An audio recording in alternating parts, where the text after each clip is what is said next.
परंतु शाळेच्या मुलांचे आरोग्य धोक्यात, जबाबदारी कोणाची?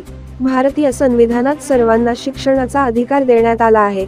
यात विशेष करून लहान मुलांना मोफत आणि सक्तीचे शिक्षण देण्याची तरतूद सुद्धा आहे. परंतु सध्या शिक्षणाचा बाजार झालेला आहे.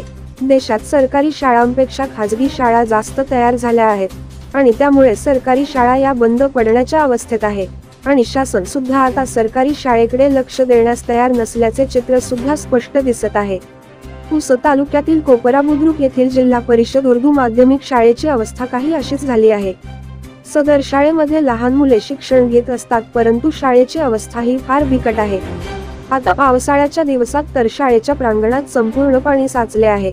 तसेच शाळेच्या आजूबाजूला संपूर्णपणे घाणीचे साम्राज्य पसरले आहे आणि सदर शाळेला लागूनच स्मशानभूमी सुद्धा आहे. शाळेच्या आजूबाजूला जंगल तयार झाले आहे, त्यामुळे शाळेत साप, विंचू अशा प्रकारचे प्राणी पाहावयास मिळत आहे. शाळेमध्ये कोणतीही सुविधा उपलब्ध नाही. तसेच स्वच्छ पिण्याचे पाणी, शौचालय याचीही सुविधा सुद्धा उपलब्ध नाही. याकरिता शाळेने अनेक वेळा प्रशासनास तक्रारी दिल्या आहेत. तसेच अनेक वेळा निवेदन सुद्धा देण्यात आले, परंतु अद्यापही प्रशासनाने याकडे लक्ष दिले नाही. तसेच कोणत्याही लोकप्रतिनिधीने सुद्धा लक्ष दिले नाही, ही अत्यंत खेदाची बाब आहे. सदर शाळेच्या आवारातील अस्वच्छता आणि प्रांगणातील साचलेले पाणी यामुळे तेथील विद्यार्थ्यांचे आरोग्य धोक्यात आले आहे. सदर साचलेल्या पाण्यामुळे डासांचे प्रमाण वाढून डेंग्यू सारखे गंभीर आजार सुद्धा होऊ शकतात. याकडे प्रशासनाने त्वरित लक्ष देणे गरजेचे आहे. तसेच प्रशासनाने लक्ष न दिल्यास तेथील गावकऱ्यांनी ठोस पाऊल उचलणार असल्याचे यावेळी सांगितले आहे. मैं ग्राम पंचायत सदस्य हूँ और यहाँ की जिला परिषद स्कूल में पूरा दुर्लक्ष्य हो रहा है प्रशासन तरफ से, क्योंकि यहाँ का माहौल देखो, यहाँ पर माझी शाला, सुंदर शाला करके लिखा है और कुछ भी स्वच्छता का माहौल नहीं.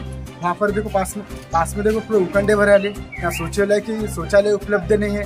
यहाँ बच्चों के वास्ते क्रीड़ा संकुल पे पानी भरा है और यहाँ पर पानी पुरवठा की व्यवस्था नहीं है. कई बार यहाँ पर टीचर्स ने, यहाँ के ग्राम पंचायत सदस्य ने कई बार मेमोरेंडम प्रस्ताव दिए ऊपर, पर कोई एक्शन लिया गया नहीं प्रशासन की तरफ से.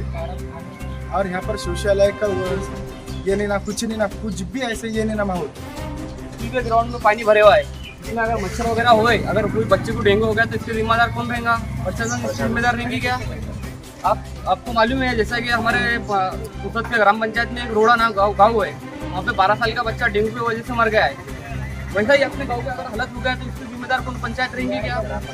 उनका गुमरी साइड पे छोटी दीवार है और छोटे इधर सांप बिच्छू आने का डर है.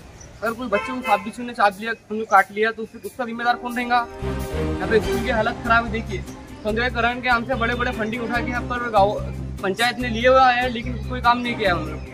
बड़े बड़े फंड लिए लेकिन काम कम फंडिंग में किया है उन्होंने. मैं स्कूल का 10 साल तक जो है तो अध्यक्ष रहा हूँ और प्रस्ताव में ग्राम पंचायत को 4 बार दिया हूँ. रेडियो साहब को डाइट हेड यहाँ पर पता कोरोना के ऊपर आए थे तो ये गंदगी, तो रेडियो साहब ने जब वो ग्राम सब साथ में था तो उसको आदेश दिए, ये तुरंत ये उठा करके उन्हें कुछ ध्यान नहीं दिया. ग्राम में शौचालय नहीं है, जो लेडीज जो है तो टीचर है ज़्यादा से ज़्यादा, उनके लिए शौचालय नहीं है, बच्चों के लिए नहीं है. ये इसमें से जब भर डालने वाली चीज़ पानी नहीं जमता था, ये दीवारें वगैरह नहीं थी तो बड़ा पूरा आया था तो सब बह के गया. ये दीवारें पूरी ऊंची होना ताकि इसमें चढ़ के कोई ना आए. सांप बिच्छू का डर है बच्चों को. मैं 4 बार देखिए मैं तकरार किया हूँ. फ्लावर गट्टू बनाओ डालो करके. हाँ, पानी की सुविधा नहीं है यहाँ पर. पानी की सुविधा नहीं है. टॉयलेट भी पूरे खराब है यहाँ पर. लेडीज को, बच्चों को टॉयलेट के लिए जगह नहीं है यहाँ पर जाने के लिए. यहाँ पर पानी नहीं है पीने के लिए, बच्चों घर से लाते हैं, बाथरूम के लिए घर पे जाते हैं बच्चे. यहाँ पर कुछ भी सुविधा नहीं है. यहाँ पर जितना भी ऐसा घोटाला हो रहा है यहाँ पर सब